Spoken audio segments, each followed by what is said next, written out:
My mom taught me to play the piano. She's a pianist, and she, to this day, runs a piano school out of our home, out of her home.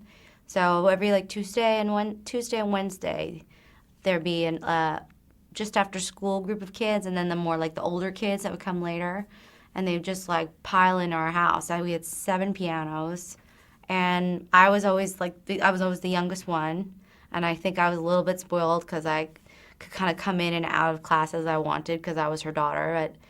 But she taught me all the classics. You know, I was just very much classically trained. She had a much more kind of alternative Montessori approach to teaching, but she taught us the classics, a lot of classical pieces that are beautiful.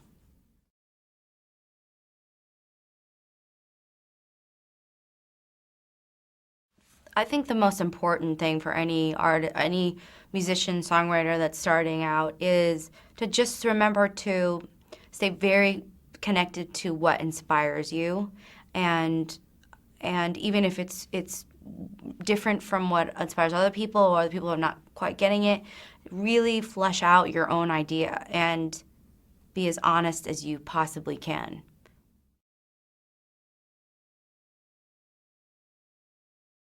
I like to post things sometimes that inspire me or that scare me. And I was just telling a friend this about Twitter because I'm really kind of stuck in the dark ages in a lot of ways. And I think I purposely am a Luddite.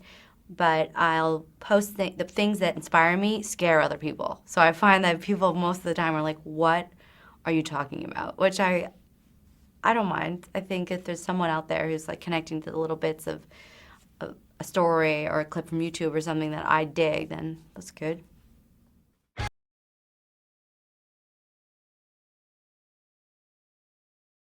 You know, I think to be nominated for a Grammy is no question. It's everyone will say this, but it's true. It is a true honor, and it is rare.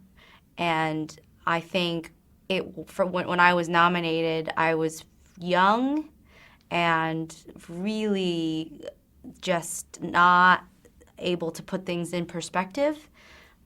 Even I think even now it's difficult for me to articulate during that what that time was because it's really hazy.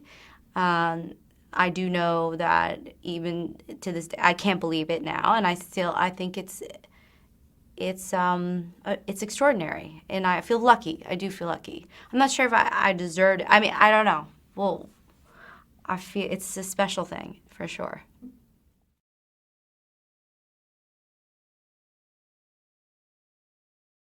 I just did a record in the English countryside at a place called Real World Studios, which is a studio that Peter Gabriel built out of an old mill. I recorded with Steve Osborne directly to tape with the drummer Patrick Hallahan of My Morning Jacket, the Capital Children's School Choir, and Ari Engber of the Upwelling. And I've been working on it for 2 years.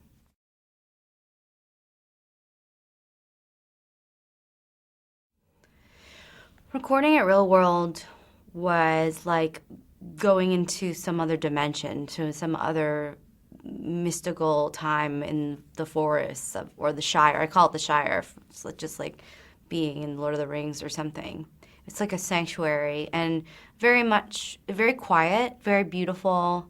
And I felt, for whatever reason, I'd never been so focused. I mean, I don't know. There was sometimes the silence can be so loud. Sometimes it's difficult for people to work in that situation. But for me, and particularly for this project, it was actually one of the necessary elements, I think, for me to get to the finishing line on it.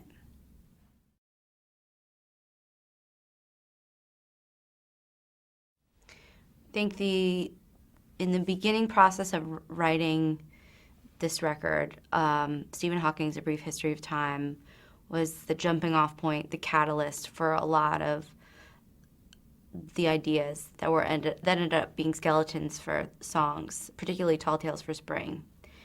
It also, I think, brought me a sort of peace of mind that allowed me to write more clearly and really push the process forward. And Watership Down is a story that I've known since I was a little girl.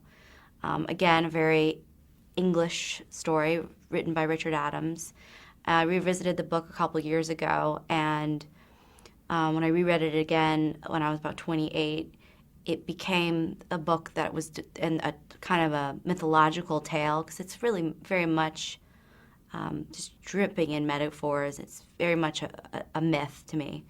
It ended up completely defining the project. And also, I was able to source a lot of strength from that story, and I would basically carry that book around like some sort of Bible and brought it to the studio every day.